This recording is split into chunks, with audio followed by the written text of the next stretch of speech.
Hola, muy buenas tardes. En nombre de Librería Bonilla y de Ediciones Navarra, les damos la bienvenida a esta presentación de Poemas que Amanecen de William Vergara.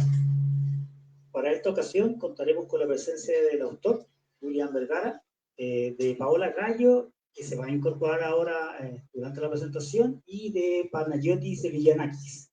Bienvenidos.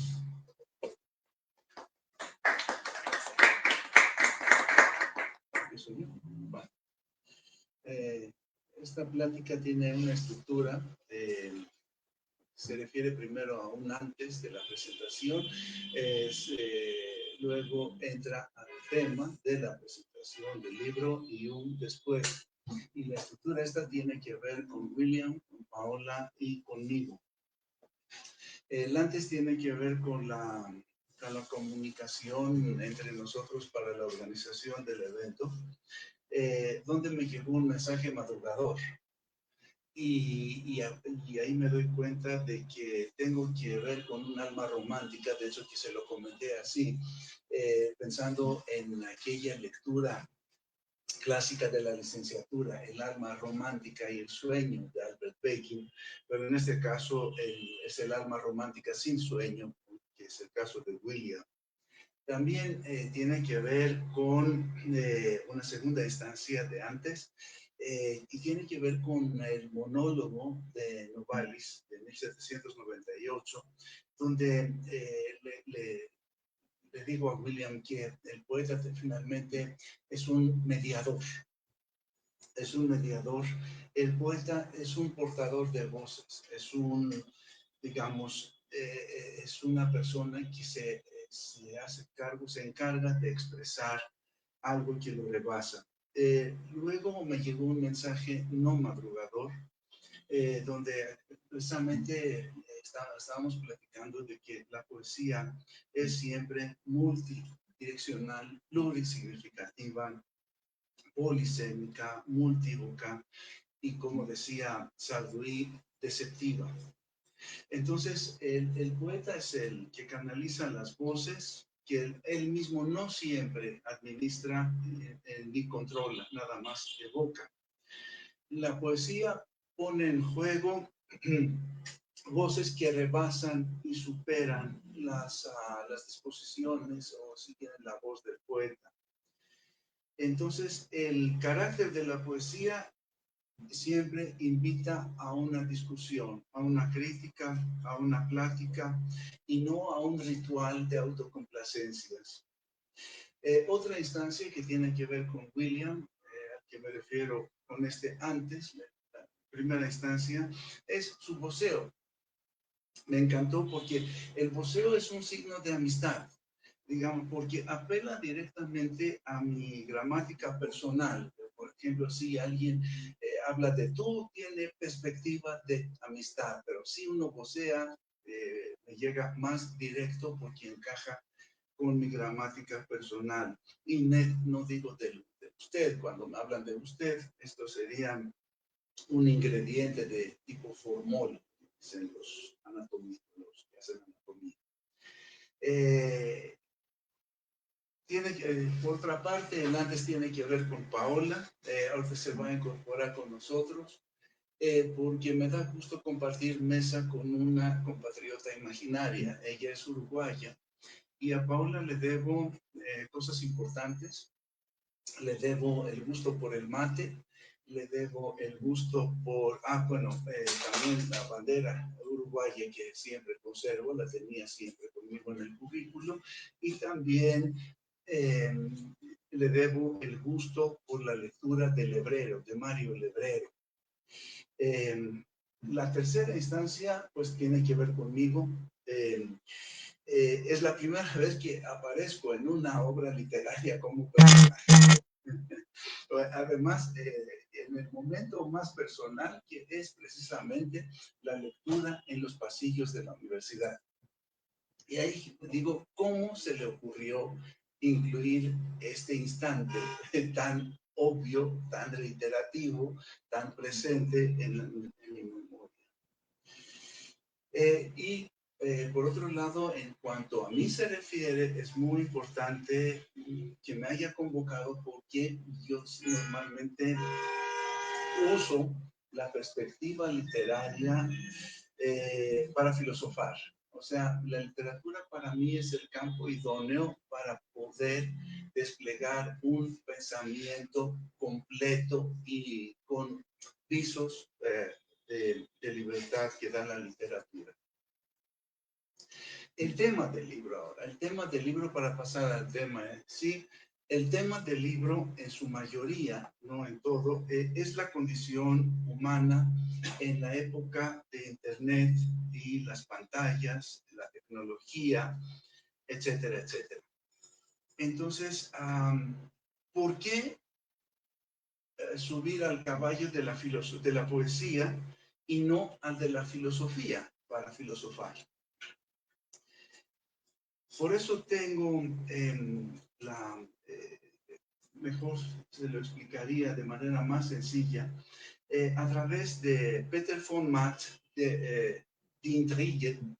Es un libro muy, muy interesante, pero no hace falta dar más datos porque no se ha traducido al castellano.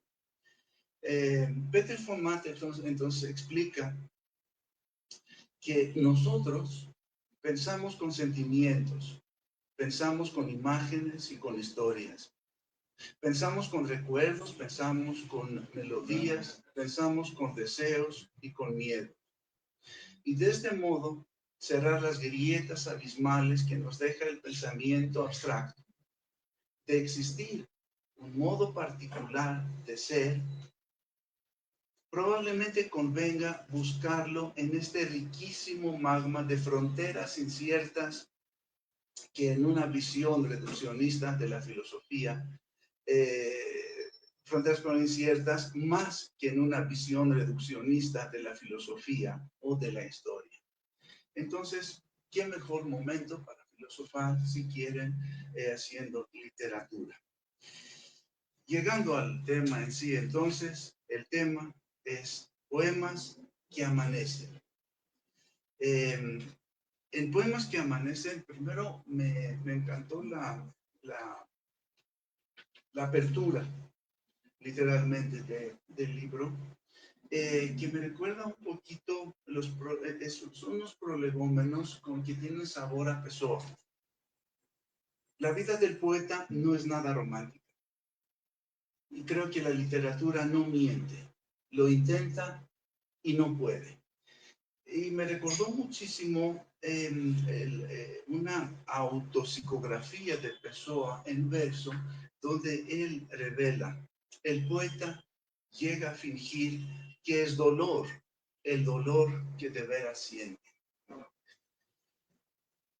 El primer round, el libro tiene dos partes. El primer round, entonces, tiene temas y ejes temáticos bien trazables, pero desde la crítica, el humor, el sarcasmo y en ocasiones el tedio. Les voy a leer algo sobre el humor. Al oponer la realidad a toda verdad abstracta, el humor mefistofélico, ese gran negador por excelencia, coloca sobre pies de barro todo ídolo cuya estructura no sea invulnerable, como es la de los ideales. Y es que en su manifestación más extrema, el estado de desintegración de todas las circunstancias, la desesperación o la muerte espiritual es lo más espantosamente gracioso de todo. Bueno, es de Novalis, Blutenstau.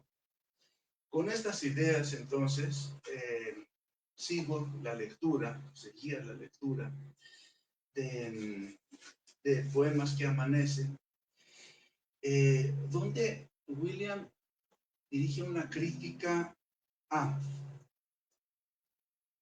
los premios de poesía, en bases del premio internacional, etc.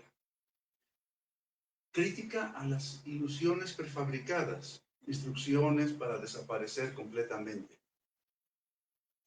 Un homenaje al anonimato en Max Brod. Una crítica a la vida tecnologizada en Satélite, en Reflexiones y en Ironías de Vida. En Reflexiones, por ejemplo, cito, Reflexiones. ¿Hasta dónde soy ciudadano si mi pasaporte es digital? Internet inventó una vida que no teníamos.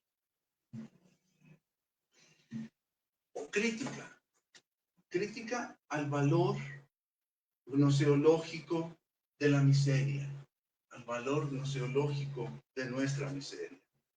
En la página 17 están estadísticas que dicen, el 90% de las conversaciones humanas son banales. El 90% de las discusiones filosóficas son estériles. El 90% de la poesía que se ha escrito hasta hoy no es otra cosa que un hombre desesperado por tener sexo con una mujer que no lo corresponde. ¿Qué otros temas o subtemas? Crítica a el solipsismo del celular en hologramas, la elegía de la paradoja en Nada Más. En la página 24 leo. Sí, le atino. Sí. Soy más arrogante que Nietzsche y Schopenhauer. Soy más pobre que Elon Musk. Soy más cristiano que los comunistas. ¿Qué otros temas? La literatura didáctica. Una literatura crítica o una consideración de la literatura didáctica que oscila entre el libro de Buen Amor de la Cipreste de Ita y el Father and Son de Cat Stevens en la página 26. Se lo leo para que tenga el respaldo directo. No les dediques versos inspirados en tu soledad, porque la poesía no basta para amar a una muchacha. Y por supuesto, aparece la licencia del lugar común en los consejos del abuelo bicentenario. Se lo leo. Las flores ingenuas de su propia belleza se dedican a ser bellas sin proponerse. También aparecen los clásicos homenajeados en doble soneto a Don Quijote, a la par que los íntimos homenajeados. Por ejemplo, hay un poema dedicado a la memoria de Carlos Rigby en el metro de Londres y al ritmo del jazz. Sin embargo, hay un núcleo especial de preocupación en materia poética literaria y de su práctica académica. Hablamos de un núcleo extenso, dilatado. Por ejemplo, en Manifiesto, Estado de la Cuestión, Anagramática, Crítica Literaria, La poesía es una dama subterránea, y también Confieso quién leído, que es mi favorito de la colección, con resonancias a Confieso que he vivido, de Pablo Neruda. Hay una constante intertextualidad que a la vez nos manda a la segunda parte del segundo ciclo del mismo libro.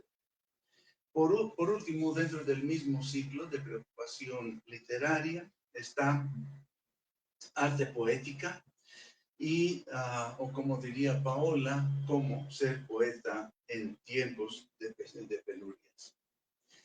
El segundo ciclo se llama Nuevo Canto de Esperanza, que obviamente remite por un lado a Rubén Darío, que creo que es una de sus fidelidades, como Neruda, y también al último poema de la colección. En este segundo ciclo, y está muy bien que esté separado, porque hay un diálogo intertextual, que es una poesía escrita por un profe de literatura. Y por otro lado, hay instrucciones, hay confesiones que remiten a las famosas cartas dirigidas por un escritor a un joven poeta, en el caso de Rilke, por ejemplo. Y ahí la intertextualidad es apabullante, ingente. Pablo Neruda, Van Gogh, Pitágoras, Dostoyevsky, Huidobro, Borges, Sor Juana, Fray, Wittgenstein, Tirso de Molina, Lope de Vega, Velázquez, Dante, Cervantes, Bolaño, Vargas Llosa, Dios, Camus, Pessoa, Montaigne, Darío, Saramago, Pizarnik, Dickinson, Ginsberg. Entonces por un lado, están los clásicos de nuestra consideración, y por otro lado, está el hipertexto de nuestra posmodernidad tecnológica y actual, dentro del mismo diálogo intertextual. Entonces, está Carolina Herrera, está Coca-Cola, Messi, Autotune, las tablets, el código QR, el Twitter X y los poetas del siglo XXI. Aquí quisiera cambiar un poquito las reglas, el juego de la presentación y hacer un juego. Yo les voy a leer unas partes y ustedes me dirán a quién les suena. Espero que le atinen porque se pueden salir de probados. A ver, ustedes me dicen, ¿sí? ¿A quién les suena? Instrucciones para un joven que empieza a escribir poemas de amor hacia muchachas hipersensibles. Reparte un par de cejas pobladas, no demasiado pobladas. Sin embargo, 2 cejas para que sus ojos tengan techo. A ver, ¿quién le suena? A ver, otro. Poema 21. Puedo escribir los versos más tristes esta noche.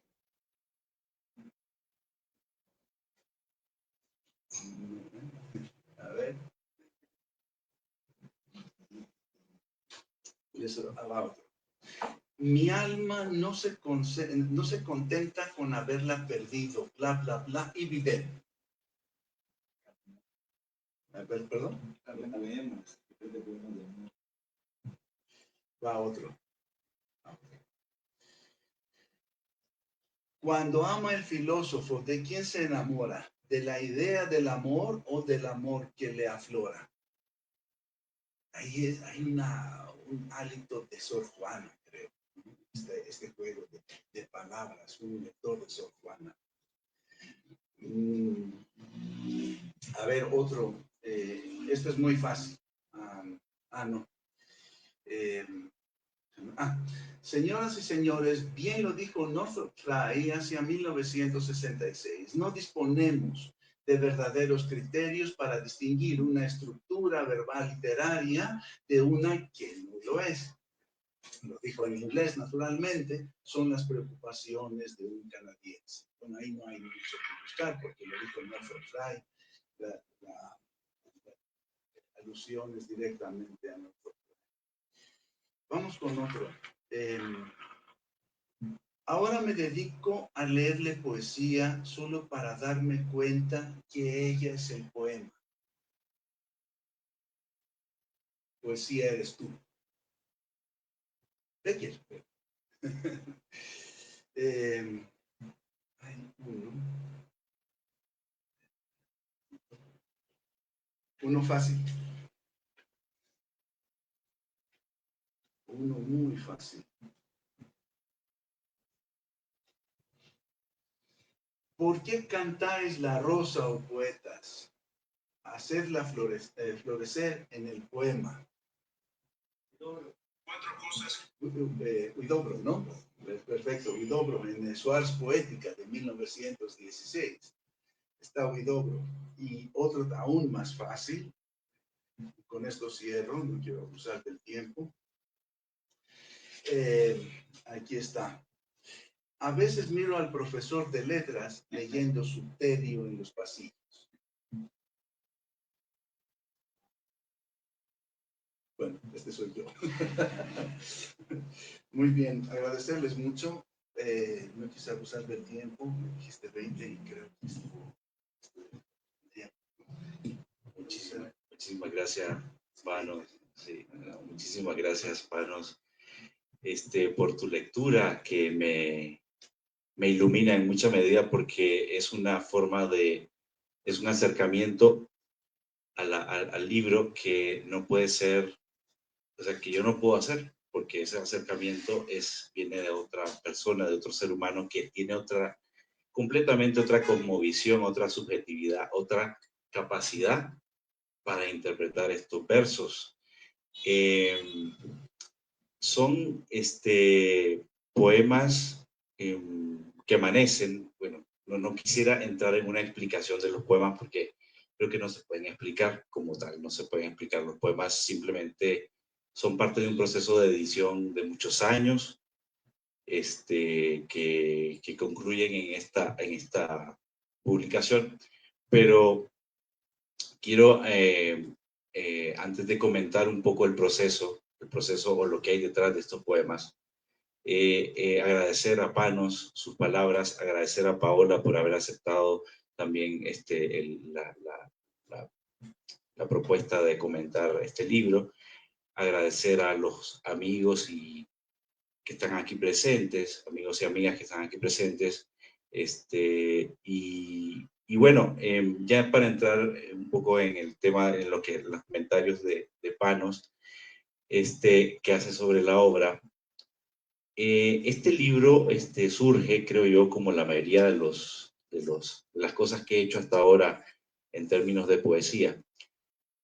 Surge de un estado general de malestar, de incomodidad, de casi que de sobrevivencia a través de la poesía. Es decir, casi siempre se me presenta el mundo a mí, o yo lo entiendo, o lo siento, como un lugar en el que es difícil de estar. Este, está constantemente oponiéndose a mi persona, de alguna forma, o tal vez a mi sensibilidad o mi manera de ver la vida. Entonces, para sobrevivir a ese estado de malestar casi constante en el que estoy, me pongo a escribir. Pues yo no tuve escuela de letras, pero mi escuela han sido los libros, o sea, la lectura de poesía. Eso sí, desde muy joven empecé a leer poesía porque en Nicaragua la poesía es una cosa de vida o muerte. O sea, uno se mete a eso y es difícil salir. Uno que se mete al tema de las letras en Nicaragua o el tema de la poesía, pues se mete de lleno, es difícil salir porque hay todo no solo hay tradición literaria fuerte, sino que la poesía representa una especie de salvavidas para la juventud, porque, bueno, también puede ser perdición, pero en mi caso ha sido salvación, porque,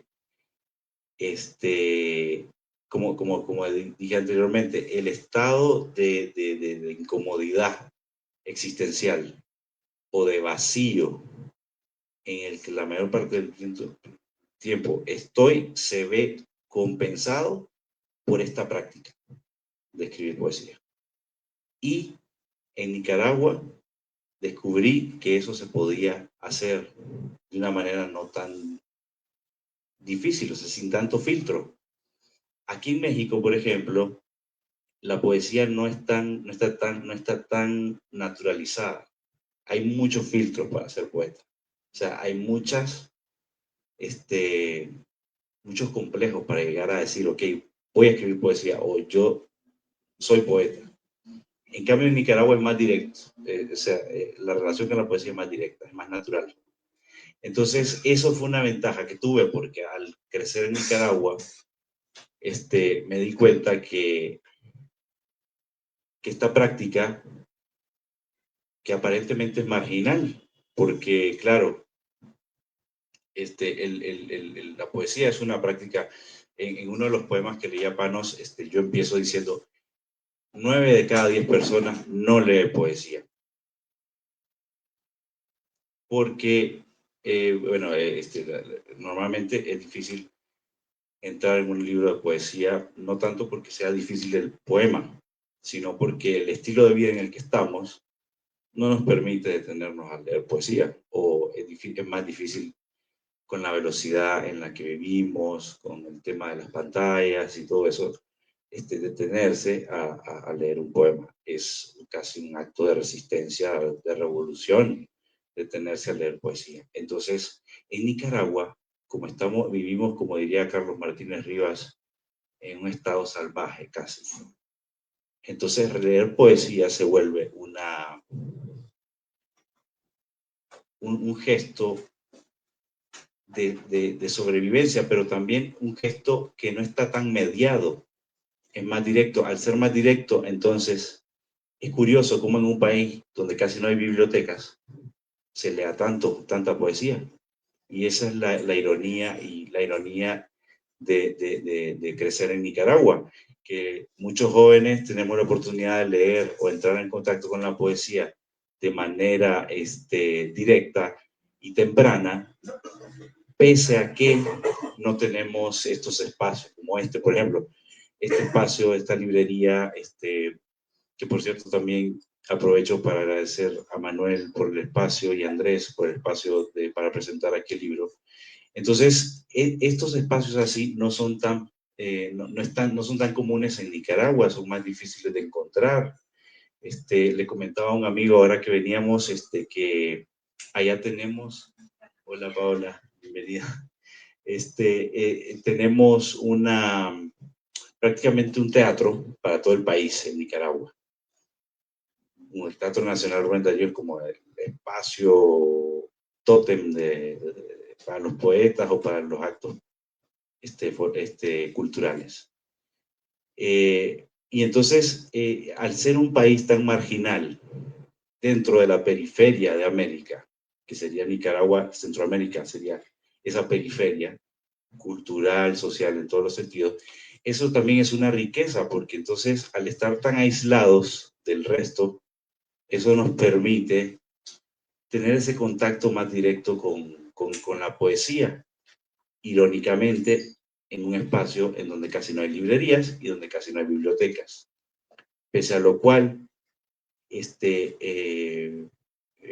nos ponemos a escribir y nos creemos o nos ilusionamos con la idea de solo pensar que nuestro héroe nacional, por decirlo así, sería la figura central de Rubén Darío, ya es una manera de acercarnos a la poesía que nos permite ponernos a escribir desde edades tempranas, pero de una forma muy natural, de una forma muy,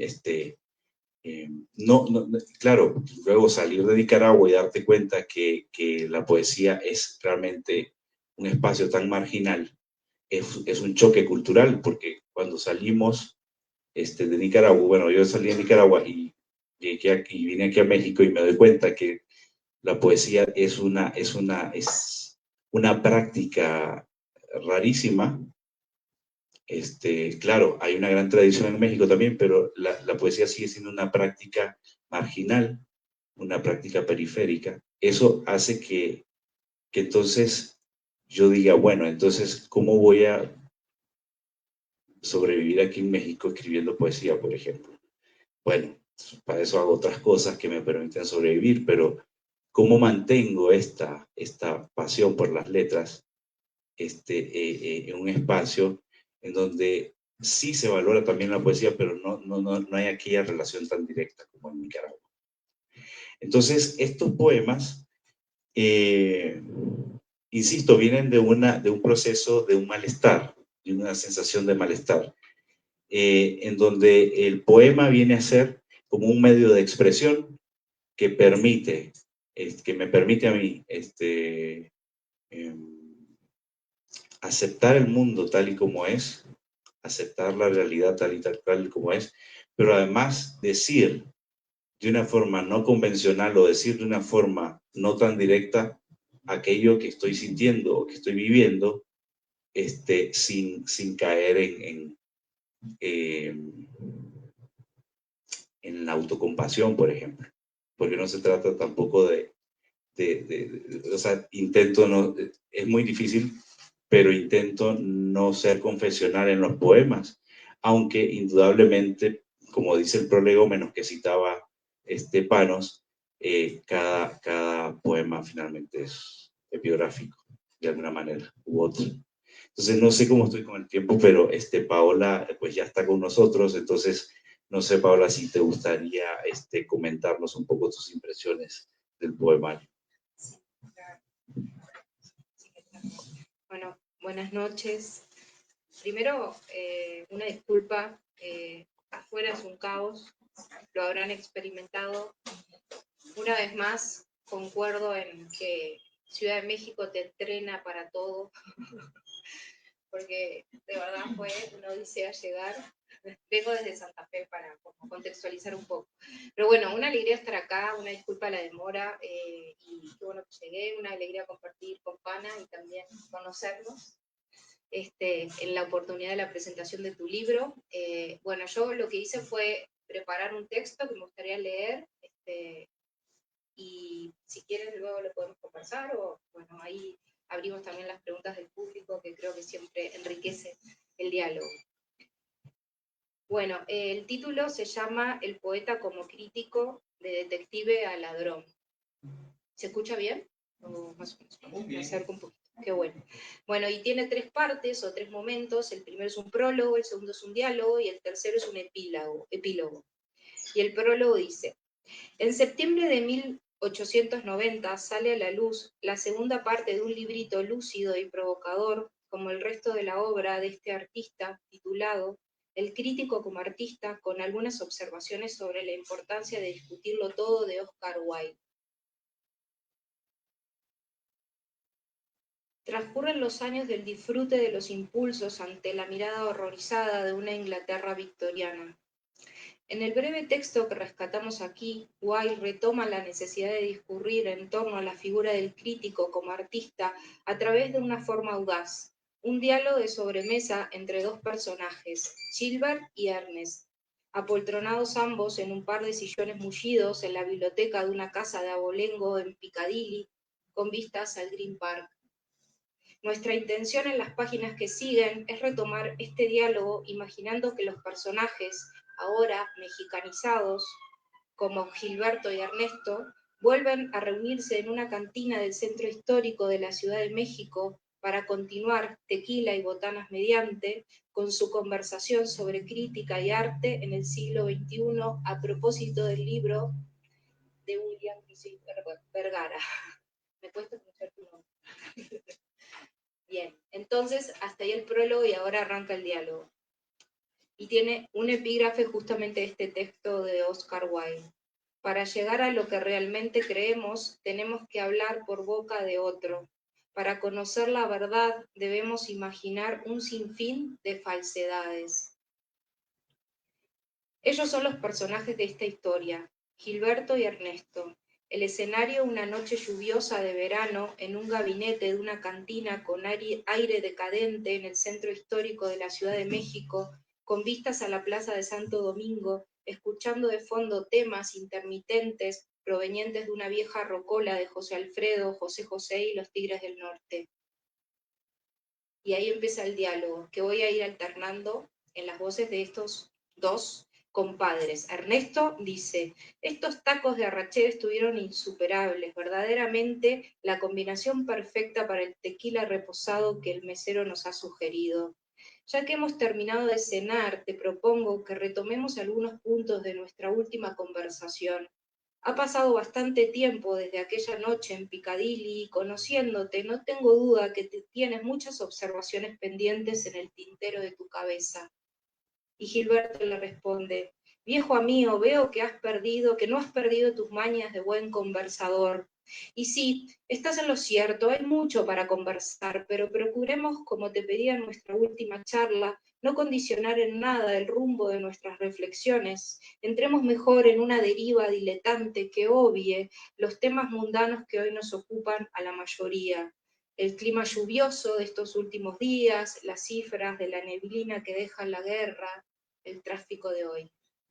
En cambio, me gustaría discutir una vez más sobre la figura del crítico, Aprovecho entonces la ocasión que nos reúne para pedirte, antes que nada, ya que escuchamos a José Alfredo cantando "Tómate esta botella conmigo", que brindemos por este amigable reencuentro. Traigo hoy el librito de un joven poeta nicaragüense mexicano, William Grigsby Vergara, ¿lo pronuncié bien? Apenas salidito del horno. Y Ernesto le contesta: adelante. Entonces, salucita por el reencuentro y la futura plática. Me gusta tu propuesta de retomar aquellas viejas ideas. En estos años he tenido suficiente tiempo para dedicarme a rumiarlas y encontrar grietas por donde seguir indagando. Y Gilberto le dice: la vez pasada en la biblioteca de tu antigua casa en Piccadilly conversábamos sobre el papel del crítico, no solo como un mero intérprete, sino como un verdadero artista que ahonda en el misterio de la obra a través de su personalidad. Recuerdo una de tus frases más ingeniosas, y cito el texto de Oscar Wilde: el crítico será un intérprete, sí, pero no en el sentido del que se limita a repetir bajo una forma nueva el mensaje que otro ha puesto en sus labios. Hasta ahí la cita. Y Ernesto le contesta: justamente, la recuerdo, sí, y también cómo la pulimos juntos cuando desplegamos la comprensión de esta idea. Cito de vuelta: nos mostrará siempre la obra de arte en una nueva relación con nuestra época. Nos recordará constantemente que las grandes obras de arte están vivas, son en realidad las únicas cosas vivas. Hasta ahí la cita. Aunque las ideas, como todo, también envejecen y estemos hoy en una época tan diferente, sigo defendiendo el mismo pensamiento. La verdadera vida está en la literatura. Pero vayamos a otros temas más actuales, o mejor, démosle un nuevo ángulo a los viejos temas. Y Gilberto contesta: la vez pasada nos concentramos en la figura del crítico como artista, y en esta ocasión quiero proponerte algo diferente. Me gustaría comenzar, ya que mencionaste esto de los nuevos ángulos, reafirmando una idea que en aquella oportunidad te comenté. Por aquellos tiempos estaba obsesionado con la importancia de la contemplación. ¿Recuerdas? Repetía continuamente, y cito el texto de Wilde: no hacer nada es la cosa más difícil del mundo, la más difícil y la más intelectual. Cierro la cita.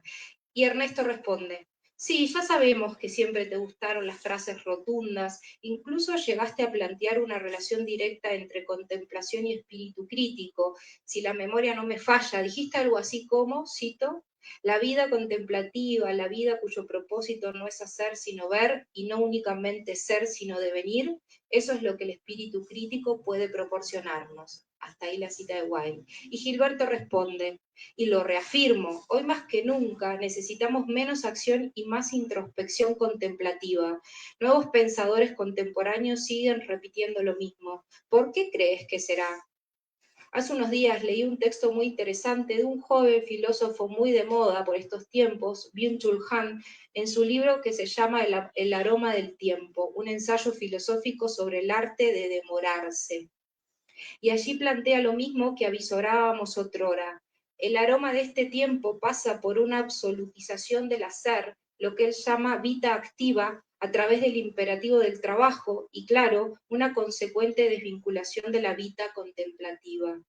En oposición a la acción y al placer inmediato en el que estamos todos sumidos hoy, propone la necesidad de reconectarnos con ese estado de contemplación como hiato para detenernos en el placer estético, el disfrute de la belleza.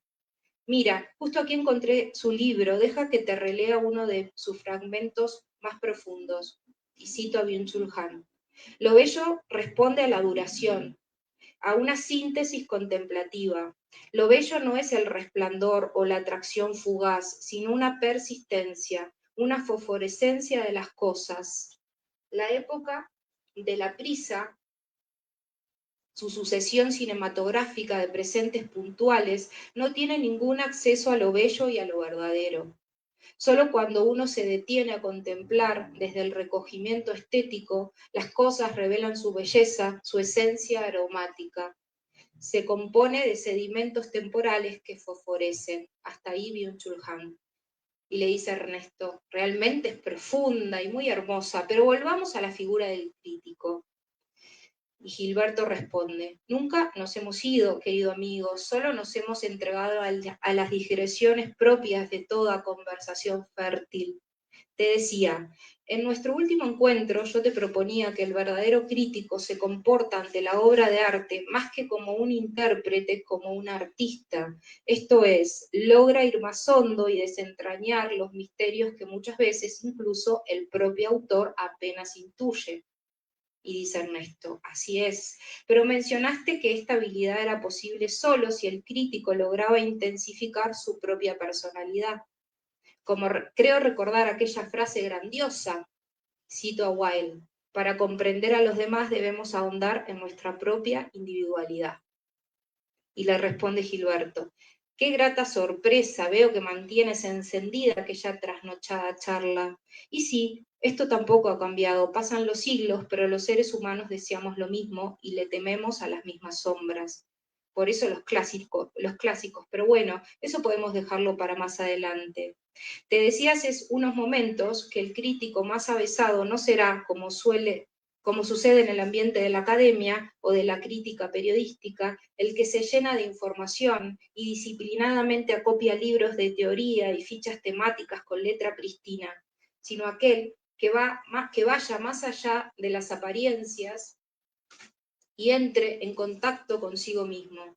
Aquel que se sostenga firme en su centro porque primero ha descendido valientemente a las profundidades de su naturaleza, ha experimentado de igual forma el dolor y el éxtasis, y por eso puede entender y sentir a qué se refiere el poeta cuando dice, y cito el autor, ¿cuántos Kafkas hay en el mundo? Kafkas escribiendo las obras de sus vidas, soterrados en sus cuartos macilentos, participando en concursos literarios que siempre merecen, pero nunca ganan. Hasta ahí el autor. Lo sabe, no porque haya leído un tratado de psicología de 500 páginas sin ilustraciones o bien publicado 4 artículos relativamente idénticos en 4 revistas indexadas distintas. Lo sabe porque ha estado en ese lugar, ha tenido la osadía de enfrentarse a esa verdad desnuda de sí mismo. Por eso creo que, y me gustaría que nuestra charla de hoy iluminara este nuevo costado, el poeta que habita en este estado contemplativo de recogimiento, de observación de la naturaleza y de su propia alma, encuentra allí en la minucia de las pequeñas cosas el regocijo constante de la belleza. Él es el que verdaderamente consigue asumir el riesgo y la grandeza espiritual que la mirada crítica debe poseer. Todo esto más allá de los reconocimientos del prestigio del mercado editorial o la academia monolítica. Por ejemplo, escucha este poema, manifiesto del autor de los poemas que amanecen. Escucha con qué sencillez alcanza esta capacidad contemplativa bajo un tono de denuncia. Y cito a William. Sé que no está de moda ser poeta de compromiso social, ni estar en las pasarelas de la palabra, proclamarse humanista, solidario y coloquial. Hago un hiato y continúo. Denuncio la frivolidad de la academia cuando el verdadero ritmo de la poesía descansa en las calles miserables donde los niños sobreviven con sus epidemias. Aunque intente pasar desapercibido, el poeta corre riesgos continuamente. Sabe que no encaja en el mundo de las estabilidades y que su fuerza dimana del extrañamiento ante las rutinas establecidas del mercado y el status quo. Podrá asumir si se lo propone una actitud intelectual o crítica, porque este trabajo no corresponde exclusivamente a un oficio o profesión. Umberto Eco lo ha distinguido muy bien. La capacidad intelectual responde a una actitud ante el conocimiento, más que a una cuestión de profesión. Recuerdo una vez que leí una entrevista en un periódico español donde le preguntaban sobre el rol del intelectual y respondía, sí, un intelectual es alguien que no trabaja con las manos, sino con la cabeza. Entonces un empleado de banca es un intelectual. Si es alguien que piensa de modo creativo, entonces un campesino que piensa un nuevo modo de revolucionar el cultivo también puede ser un intelectual. Y cierro la cita de Eco. La creatividad crítica es, pues, la única forma de medir la actividad intelectual. Así, por este camino contracorriente, el poeta que asuma una creatividad crítica logrará sacudirse de estas adherencias conservadoras o sesgos cognitivos que existen en otros ámbitos donde también se practica la literatura. No será el académico que, como ocurre cada vez más seguido, busca demostrar su erudición, diseccionar analíticamente el texto o, en el peor de los casos, conseguir un punto extra con ese artículo que publica. La lectura crítica del poeta, en cambio, se sacude de todas estas tiranías. Tiene sin duda mayores probabilidades de perfilarse desde una mirada libre y desinteresada frente a la lógica de réditos del mercado, por su propia condición de extranjería y desarraigo. Puede descontaminarse con mayor facilidad de esa tendencia a instrumentalizar su acercamiento crítico. En el mundo de lo políticamente correcto, el poeta se acerca curioso al poema desde esta introspección profunda y potente que ha desarrollado a través del trabajo con su propio deseo de escritura, dejando de lado toda ocasión superficial o finalidad que lo convoque. Poco le preocupa no molestar a nadie, sobresalir o alcanzar tantísimos likes, enriquecerse o conseguir una posición de éxito y renombre, o mínimamente un trabajo formal. Sabe que aunque lo tuviera, le duraría poco, porque no es esa su verdadera naturaleza. Entregarse al compromiso de seguir el rastro de la poesía implica asumir ciertas decisiones de vida. El camino del artista es un camino solitario, intenso y marginal. Si nos guiamos por las expectativas que traza la mayoría, una forma de vida que habilita este espacio interior necesario de continuo peligro para que ocurra el milagro del poema. Y el poeta, a medida que va viviendo y desarrollando una obra, lo sabe. Y dice Ernesto: supongo que este tequila me está poniendo demasiado nostálgico, te escucho y creo que Grisby estaría también de acuerdo con nosotros. Mirá lo que escribo en el poema Vocación en la página 79 del libro. Yo escribo poemas a toda hora, la poesía me brota del inconsciente, no ando midiendo cuántos poemas al día, todo lo que importa es seguir inspirado, mirar pájaros en los ojos de las muchachas. Es todo lo que exige la poesía, un final sin aplausos. Y ahí termina, ahí cierra la cita. Y dice Gilberto: sin duda, Ernesto, es Homero, un final sin aplausos. El panorama actual no es para nada alentador para la sensibilidad del poeta contemplativo del cual hablamos, y por eso justamente en tiempos de crisis y catástrofes, en esta hegemonía de la mercancía donde no existe espacio para lo desinteresado, el error, la incertidumbre o la extrañeza, necesitamos más que nunca hacer lugar a otra sensibilidad crítica, y creo que el poeta puede hacer esta diferencia, mostrando una mirada que se sostiene sobre el no saber en el gasto puro, y desde allí, desnaturalizando el sentido común, volver más humana a la humanidad. Y le contesta Ernesto: está muy bien, pero ¿qué tiene que ver todo esto que me cuentas con la figura del poeta como crítico? Gilberto responde: te haré una pregunta, mientras no sirvo otro trago. Ahora quiero saber yo cómo se ha transformado tu pensamiento en estos años. ¿Cuál crees que hoy en día es la tarea principal del crítico? Le responde Ernesto: quizás te defraudaré, sigo pensando igual. El crítico evidencia el estado actual del lenguaje a partir de la tradición, muestra cómo cada generación traduce a los clásicos. Y dice Gilberto: permítame interrumpirte, formulé mal mi pregunta, ¿qué tipo de crítico crees que la poesía necesita hoy en día? Y Ernesto responde: déjame entonces reformular un poco mejor lo que intentaba decirte, y para ello me gustaría que fabuláramos juntos la idea de que el crítico es como un detective sobre el texto. No me mires así, fíjate, todo texto que leemos está grávido de sentidos ocultos que debemos desentrañar hasta que el propio texto, claro, nos expulsa y quedamos a la intemperie, ¿no lo crees? Y responde Gilberto: me entusiasma tu analogía, síguele. Y entonces, dentro de esta fábula que construyes, la obra de arte es el crimen y el poeta sería el delincuente o el asesino en serie. Y Ernesto le responde, en efecto, el poeta ocuparía el lugar del delincuente que roba palabras, imágenes, ideas en el juego de las intertextualidades que compete a todo tejido textual.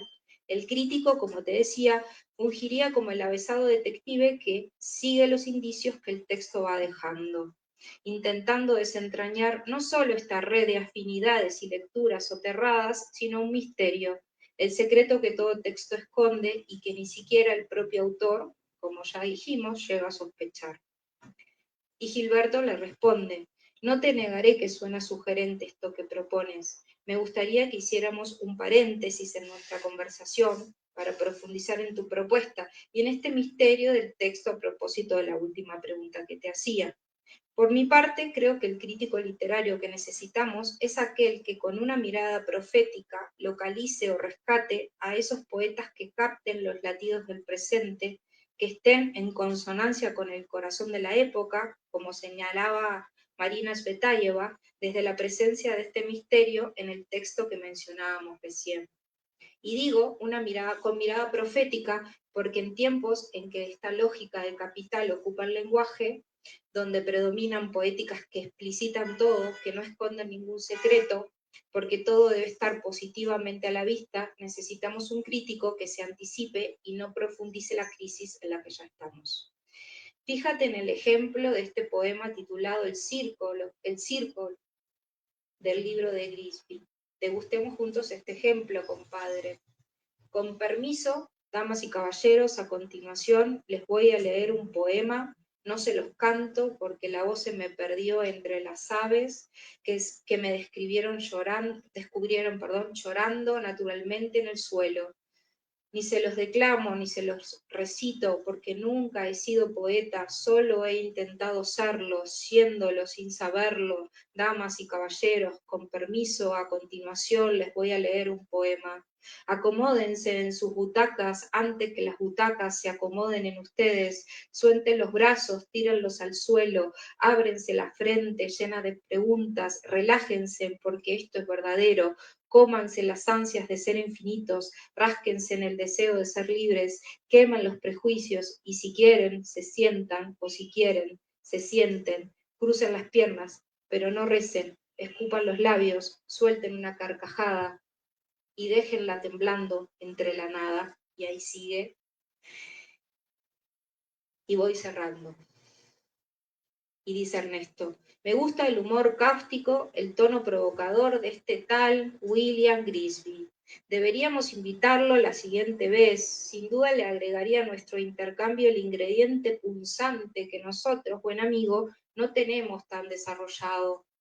Y le responde Gilberto para cerrar a Ernesto. Claro que sí. Espero que en esta oportunidad no dejemos que pasen tantos años hasta volver a encontrar una excusa para seguir tejiendo pensamiento juntos. Siempre es grato volver a conversar con los amigos y sobre todo hoy día a partir de una voz fresca. Y ahí viene el epílogo, la parte final. Este texto que les acabo de leer, bueno, una versión anterior de este texto, fue escrito en plena pandemia en el 2021. La razón, la invitación por parte de una revista académica a desarrollar un artículo en torno a la problemática actual de la poesía. El resultado, un dictamen negativo debido a, cito el dictamen, que se trata de un texto de creación y no de un artículo académico alineado a los requerimientos de la revista. Y profundizo un poco más citando de nuevo el dictamen. El texto es original porque sitúa en México el texto de Wilde y por ende lo latinoamericaniza. Del mismo modo, ubica la discusión en una tesitura contemporánea, con un cuerpo de alusiones y reflexiones del tiempo presente. En este sentido, aunque el texto sería publicable en una revista literaria, no puede ser publicado en este género de revista. El carácter ensayístico creativo del texto lo haría idóneo para ver la luz en otro tipo de publicación. Cierro la cita del dictamen. Hoy, 5 años después, y ante la ocasión de esta presentación del libro Poemas que amanecen de William Grisby Vergara, no encuentro un mejor homenaje para suscribir al disruptivo alcance del mensaje del autor que compartir su lectura con ustedes a manera de celebración y como gesto de cómplice resistencia. Muchas gracias.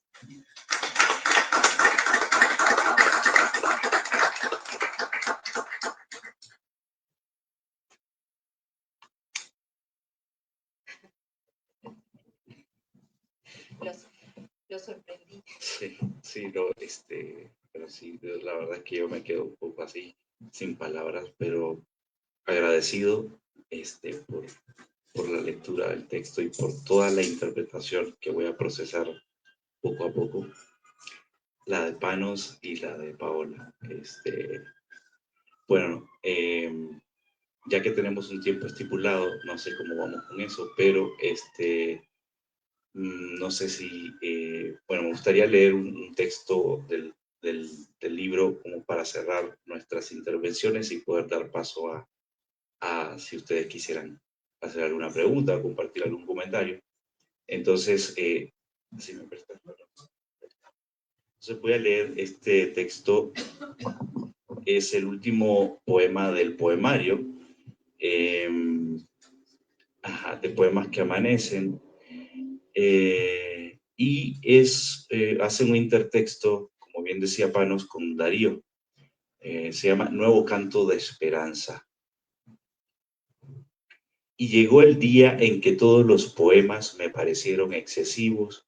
Llegó el santo día en que dejé de creer en el poema de amor, en el poema social, en el poema simplemente, en el poema resignado asumí una gran realidad.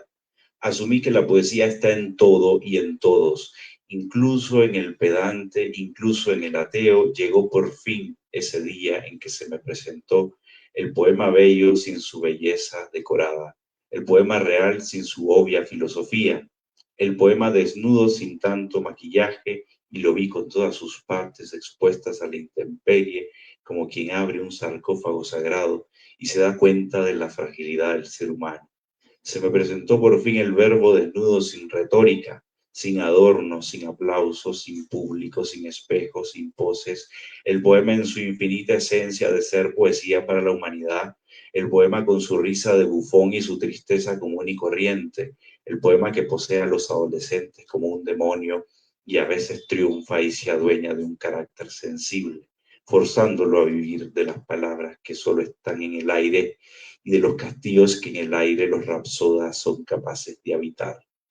Llegó ese día en que se acabó la farsa del poema solemne y se rindió toda la soberbia de mi juventud encantada, para finalmente darme cuenta de que la inmortalidad radica en el fotón sin masa pero con energía, y en esa nada absoluta de saberme cosa insignificante, me encontré absurdamente esencial y entendí que todo tiende a fundirse con la tierra que pisamos y que ningún poema es más sublime que ofrecerles pan a los hambrientos. Y conociendo esta verdad, asumiendo con valentía tanta contundencia, tanta claridad, me sentí elegido para servir a los demás.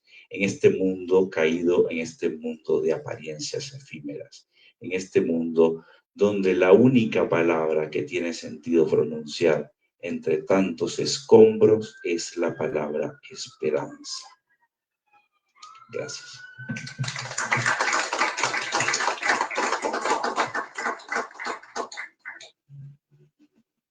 Vamos a aprovechar la instancia de que se encuentra aquí el autor y los comentaristas. Si alguna persona del público desea hacer algún comentario, pregunta o consulta, hay micrófono disponible.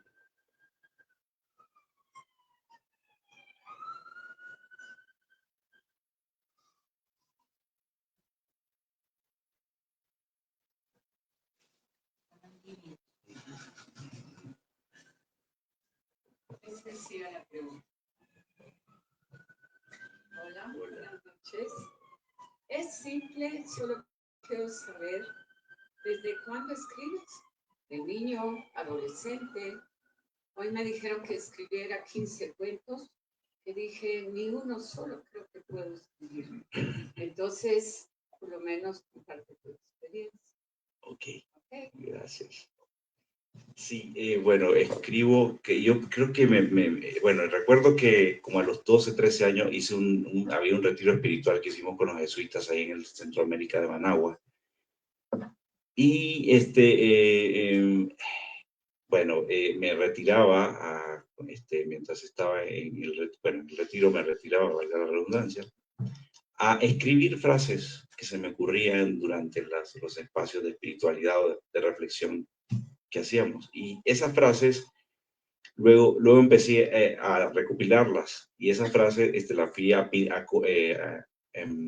juntando y de repente me di cuenta que estaba armando un libro de aforismos, o sea, de reflexiones así pseudo filosóficas o medio filosóficas. Y bueno, ya como a los 16 años, curiosamente fue con un autor uruguayo muy conocido que empecé a leer, que la sencillez cándida de algunos poemas de Mario Benedetti fue lo que a mí yo dije, bueno, a ver, si esto se puede escribir, aparentemente parece fácil como lo hace él, como el estilo, el tono, a ver, bueno, y empecé a imitarlo, digamos, empecé a imitar ese tono. Y entonces, y eran poemas muy breves, o sea, que eran como aforismos también, o sea, breves, con reflexiones. Y bueno, mm, como que me empecé a tomar en serio eso, no sé por qué, porque pues, me dio sentido escribir eso, o sea, generalmente eran poemas de amor, adolescentes, poemas adolescentes de amor, o sobre ese estado de malestar que comenté al inicio de la ponencia, que es un estado en el que me encuentro casi siempre. Entonces, la poesía me daba como el sentido y como siempre me costaba concentrarme, poner atención, incluso en las conversaciones así normales, a través del poema yo me concentraba, o sea, yo podía clavarme ahí y nadie me sacaba de ahí, estaba concentrado en algo que realmente me absorbía. Y cuando salió luego la posibilidad, bueno, entonces yendo a la universidad en una ocasión, en la Universidad de la UCA, cuando existía la UCA en Managua, increíble que ya no exista, pero yo sigo pensando que existe de alguna forma, yo iba caminando con un par de compañeros y pasé por el Centro Nicaragüense de Escritores, pasé cerca, era un edificio pequeño, y como no nada lujoso, una cosa muy sencilla. Pero adentro de ese edificio estaba Ernesto Cardenal trabajando, escribiendo poesía. Y entonces cuando yo me doy cuenta que ahí estaba ese señor, entonces digo, Ernesto Cardenal, claro, el gran poeta que he leído en la casa de mi abuela, porque mi abuela tenía un libro de Cardenal que era Oración por Marilyn Monroe, que era fascinante. Y entonces, bueno, yo me voy a aventar y lo voy a ir a saludar. Y entonces me atreví, me acerqué al Centro Nicaragüense y increíblemente él, de forma accesible, aunque parco, siempre fue parco, pero de forma accesible pues me recibió y bueno, bueno, yo venía como interesado en conocerlo y en mostrarle lo que yo escribía. Y entonces él aceptó y con pocas palabras, brevemente platicamos y en siguientes ocasiones le llevé mis manuscritos y algunos le gustaron. Y entonces me dijo, mira, aquí yo te sugiero que podés mejorar esto, pues, algunas observaciones me hizo.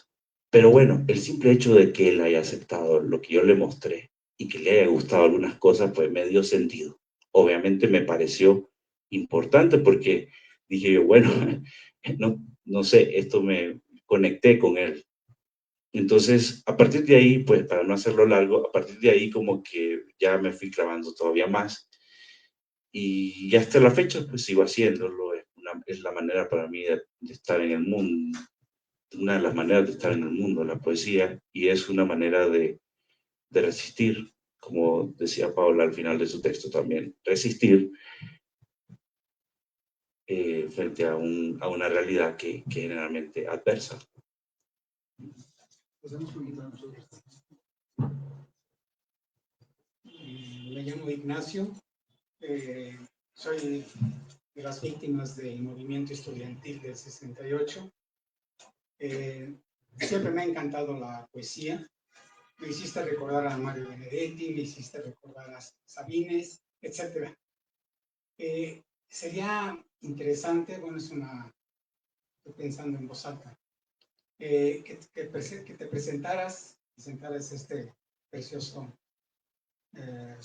Poemas que Amanecen, en el CUC, Centro Universitario Cultural. Estamos ahorita tratando de darle un sentido más cultural al Centro Cultural Universitario a través de la coordinación de derechos humanos. Todo es académico y cultural. Y bueno, quisiera saber si estás interesado que pudieras presentar esto en el CUC. Claro, por supuesto. Es de frailes dominicos ahí, pero también el aspecto espiritual me encantó ahorita esto, y la verdad, pues los felicito a los tres. Muchísimas gracias, muy Ignacio. buen evento. Muchas gracias, y claro que sí, me encantaría. Muchas gracias, Ignacio. Sí, esto en relación a tu lectura con Alfonso Cortés. Bueno, Alfonso Cortés es uno de nuestros grandes poetas en Nicaragua porque, bueno, él pasó mucho tiempo recluido en hospitales psiquiátricos porque desarrolló esquizofrenia en sus 30 y tantos años. A los 30 y tantos años tuvo una crisis. Curiosamente, él vivió en la casa de Darío. Darío,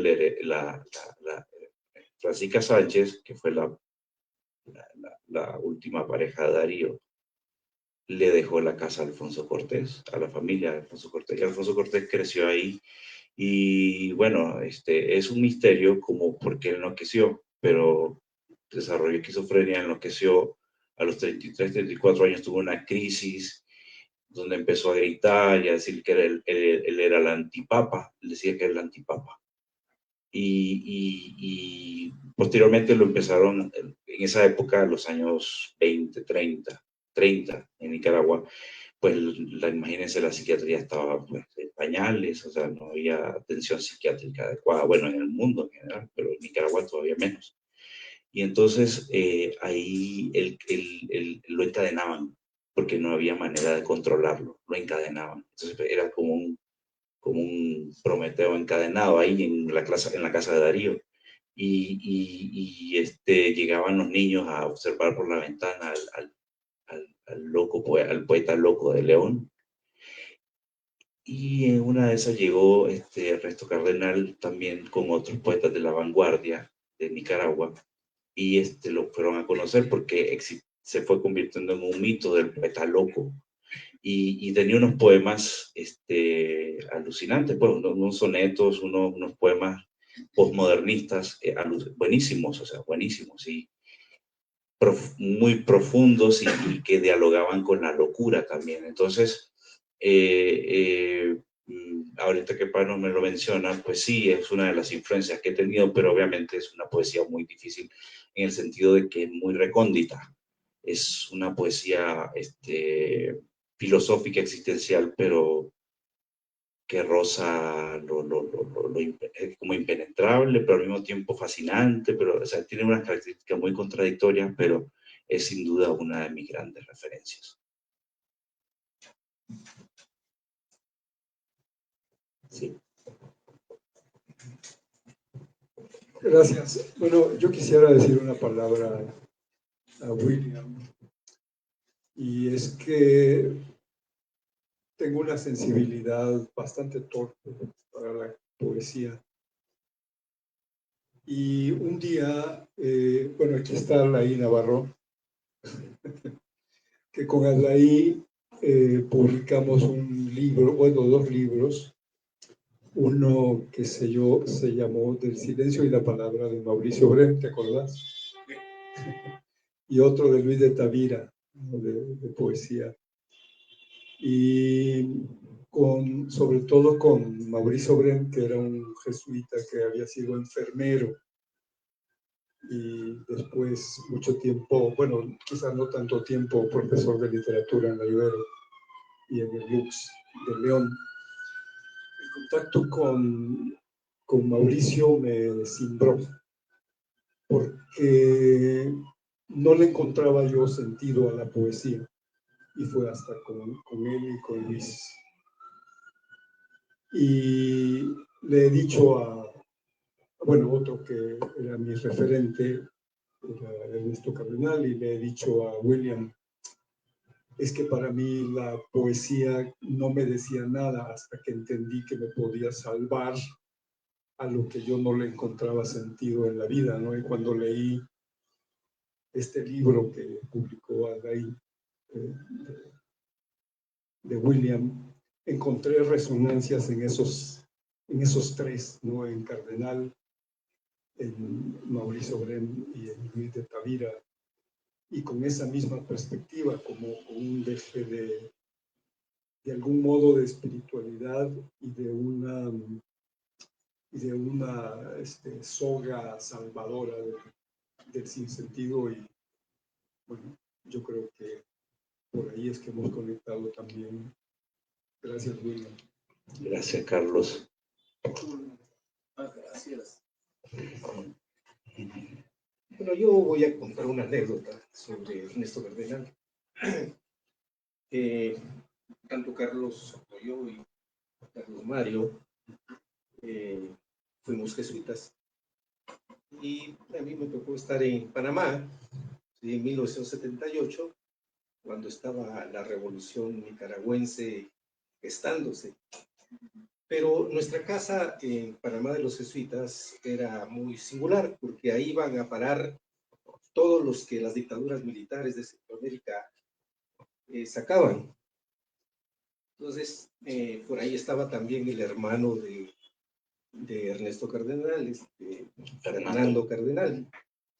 Y ahí pasaba todo el mundo, porque Panamá es un país de distribución para todo el mundo. Ahí generalmente pasan los aviones que van para Sudamérica y los de Sudamérica para el norte. Bueno, es un mundo, es un país que distribuye gente en el mundo, o en ese entonces distribuía, ¿no?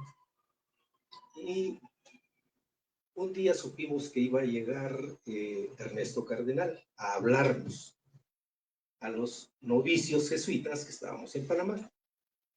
Y entonces, pues, creó una gran expectativa. Pero ahí estaba el hermano también. Y el hermano, pues, no era poeta, ¿no? Y Ernesto sí.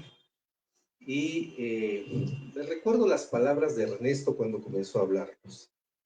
Dice, vengo de un noviciado, ¿sí? Vengo del noviciado del Frente Sandinista de Liberación Nacional. Bueno, y ahí ya después comenzó a hablarnos de que entre cristianismo y revolución no había contradicción y cosas de eso. Y que nos alistáramos si queríamos ir a la guerrilla y cosas de eso. Y entonces, pues el padre maestro nuestro se asustó, ¿sí? Es decir, pues nosotros nos estábamos formando, y entonces entra Ernesto. Bueno, después se fue Ernesto Cardenal y entra el hermano, Fernando Cardenal. Y dice, miren, no se preocupen lo que dice Ernesto, porque él es poeta. Y para él no hay contradicción de las cosas. Los analistas sociales, pues sí, sabemos de que las cosas no son tan fáciles, pero comprendan a Ernesto que para él, en su mundo, no hay ninguna contradicción. Bueno, esa es la anécdota que quería contarte sobre Ernesto Cardenal. Muchas gracias, Alain. Genial. Bueno, pues también conocí a tu papá, ciertamente. Sí. Tenemos la foto. Es cierto, sí. Sí, el noviciado. Con William, bueno, ya después es una larga historia, cómo nos encontramos con William acá, pero el primero que conocí fue al papá, por medio de Carlos Mario, remitió a William, y ahí fue donde nos reencontramos como familia.